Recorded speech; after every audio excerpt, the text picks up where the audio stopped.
നമസ്കാരം, കലാകൗമുദി ഓൺലൈനിലേക്ക് സ്വാഗതം. നേരത്തെ തന്നെ നമുക്കറിയാം കോൺഗ്രസിൽ മുഖ്യമന്ത്രിയാവാൻ തലക്കിടിയാണ്, കടിപിടിയാണെന്ന്. 4 നേതാക്കളാണ് മുഖ്യമന്ത്രി കുപ്പായം തരിപ്പിച്ചു വെച്ച് കോൺഗ്രസിൽ UDF കാത്തിരിക്കുന്നത്. VD. Satheesan, Ramesh Chennithala, KC Venugopal, K Muraleedharan, പിന്നെ കെ സുധാകരൻ വരെ ഉണ്ടെന്നാണ് പറയപ്പെടുന്നത്. എന്നാൽ ഇപ്പോൾ വോട്ട് വൈബ് എന്നൊരു ഓൺലൈൻ പത്രം നടത്തിയ സർവേയിൽ കോൺഗ്രസിൽ നിന്ന് UDF നിന്ന് മുഖ്യമന്ത്രിയാകാൻ ഏറ്റവും ജനപിന്തുണയുള്ളത് ശശി തരൂരിനാണെന്ന് കണ്ടെത്തിയിരിക്കുന്നു. ശശി തരൂരാകട്ടെ ഈ സർവേ റിപ്പോർട്ട് തന്റെ എക്സ് ഹാൻഡിലിൽ പങ്കുവെക്കുകയും ചെയ്തു. ഇതോടെ കോൺഗ്രസിൽ തലക്കിടി രൂക്ഷമായെന്നാണ് വിവരം. 28% ജനങ്ങളുടെ പിന്തുണ ശശി തരൂരിനാണ്. 15% ആളുകളുടെ പിന്തുണയെ വി.ഡി. സതീശന് അവകാശപ്പെടാനുള്ളൂ. രമേശ് ചെന്നിത്തലയ്ക്ക് 9% പേരുടെ പിന്തുണയും K Muraleedharan, KC Venugopal, K Sudhakaran തുടങ്ങിയവർക്ക് 5, 6, 7% ഒക്കെ പിന്തുണയെ അവകാശപ്പെടാനുള്ളൂ. അതിൽ KC വേണുഗോപാലാണ് ഏറ്റവും അവസാനമെന്നാണ് പറയുന്നത്. ഏതായാലും ഇങ്ങനെ ഒരു സർവേ റിപ്പോർട്ട് ഇപ്പോൾ വന്നത് അത്ര നിസ്സാര കാര്യമല്ല, ചെറിയ കാര്യമല്ല. മറ്റെന്തോ ഇതിന് പിന്നിൽ ഉണ്ടെന്നാണ് കോൺഗ്രസ് നേതാക്കൾ അടക്കം പറയുന്നത്. ശശി തരൂരാകട്ടെ ഈ സർവേ റിപ്പോർട്ട് തന്റെ എക്സ് ഹാൻഡിൽ പങ്കുവച്ചു എന്ന് മാത്രമല്ല, ഹൈക്കമാൻഡിലെ ചിലരോട് തന്നെ കേരളത്തിൽ നിന്നും മാറ്റി നിർത്താൻ ആഗ്രഹിക്കുന്ന ഹൈക്കമാൻഡിലെ ചില വമ്പന്മാരോട് ഇത് നോക്കൂ, താൻ തന്നെയാണ് കേരളത്തിലെ ഏറ്റവും ജനപിന്തുണയുള്ള കോൺഗ്രസ് നേതാവ് എന്ന് സർവേയിൽ കണ്ടെത്തിയിരിക്കുന്നു എന്ന് അവരെ ബോധിപ്പിക്കുകയും ചെയ്തു.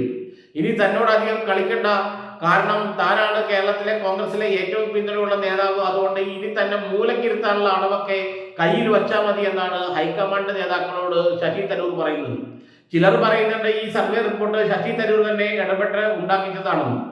ഏതായാലും ഇനി നിയമസഭാ തെരഞ്ഞെടുപ്പിന് ഏതാണ്ട് 7 മാസം 8 മാസം കഷ്ടിച്ചുള്ളൂ.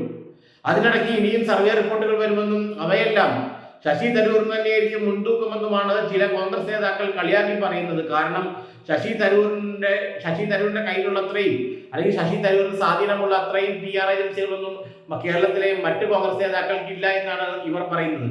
കാരണം മനോരമയടക്കമുള്ള മാധ്യമങ്ങളാണ് ഈ സർവേ റിപ്പോർട്ട് ഇപ്പോൾ പങ്കുവച്ചിരിക്കുന്നത്. ഗൾഫ് ടുഡേ പോലുള്ള പത്രം പോലും ഈ സർവേ റിപ്പോർട്ടിനെ വലിയ പ്രാധാന്യത്തോടെ പ്രസിദ്ധീകരിക്കുകയുണ്ടായി.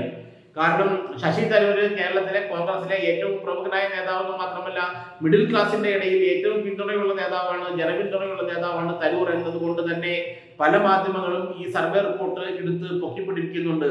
കാരണം ഈ വോട്ട് വൈബ് എന്നൊരു ഓൺലൈൻ ഉണ്ടെന്ന് തന്നെ ഇപ്പോൾ അറിഞ്ഞത്, പലരും പറയുന്നത് അനുസരിച്ച് ഇപ്പോൾ ഈ സർവേ റിപ്പോർട്ട് പുറത്തു വന്നപ്പോഴാണ്.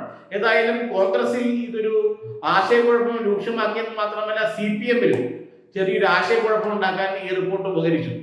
കാരണം പിണറായി വിജയനേക്കാൾ ജനപിന്തുണ മുഖ്യമന്ത്രിയാവാൻ KK ശൈലജയ്ക്കാണ് ഉള്ളതെന്ന് ഈ സർവേ റിപ്പോർട്ട് അടിച്ചുവിട്ടിട്ടുണ്ടത്രയും. അതോടെ CPM-ലും ഈ പറയുന്ന പോലെ ചെറിയൊരു ആശയക്കുഴപ്പം ഉണ്ടായി.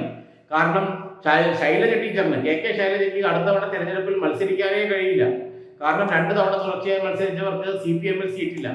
ആകെ ഒരു എക്സെപ്ഷൻ ഉള്ളത് പിണറായി വിജയന് മാത്രമാണ്. അതുകൊണ്ട് തന്നെ ശശി തരൂരിനെ പോലെയല്ല ശൈലജയ്ക്ക് തെരഞ്ഞെടുപ്പിൽ മത്സരിക്കാനേ കഴിയില്ല എന്നതുകൊണ്ട് ശൈലജയുടെ പേര് 28% ആളുകളുടെ പിന്തുണയുടെ 1ാം സ്ഥാനത്ത് വന്നുകൊണ്ട് യാതൊരു പ്രയോജനവും ഇല്ലെന്നാണ് CPM നേതാക്കൾ പറയുന്നത്. ഏതായാലും ഒരു കാര്യം ഉറപ്പാണ്, ശൈലജയും തരൂരുമാണ് ഇപ്പോൾ കേരളത്തിലെ ജനങ്ങളുടെ പിന്തുണയുള്ള മുഖ്യമന്ത്രി സ്ഥാനാർത്ഥികൾ എന്ന് വരുത്തി തീർക്കാനെങ്കിലും ഈ സർവേ റിപ്പോർട്ട് കൊണ്ട് കഴിഞ്ഞു എന്നതാണ് യാഥാർത്ഥ്യം. തരൂരിനും ശൈലജയ്ക്കും ജനപിന്തുണ എന്ന് വെച്ചാൽ മിഡിൽ ക്ലാസിന്റെയും ചെറുപ്പക്കാരുടെയും യുവതീ യുവാക്കളുടെയും പിന്തുണ ശൈലജയ്ക്കും തരൂരിനുമാണ് എന്നാണ് ഇപ്പോൾ ഈ സർവേ റിപ്പോർട്ടിൽ നിന്ന് വ്യക്തമാകുന്നതെന്നാണ് വോട്ട് വൈബ് നടത്തിയ സർവേയിൽ പറയുന്നത്.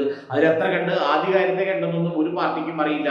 എങ്കിലും തൽക്കാലത്തേക്കെങ്കിലും നമുക്ക് സ്വപ്നം കാണാൻ ഒരു മുഖ്യമന്ത്രി, ഒരു വനിതാ മുഖ്യമന്ത്രിയും ഒരു ഗ്ലോബൽ പൗരൻ എന്ന് വെച്ചാൽ അന്താരാഷ്ട്ര പൗരനായ മുഖ്യമന്ത്രിയും ഉണ്ടായി എന്ന് വേണമെങ്കിൽ പറയാം.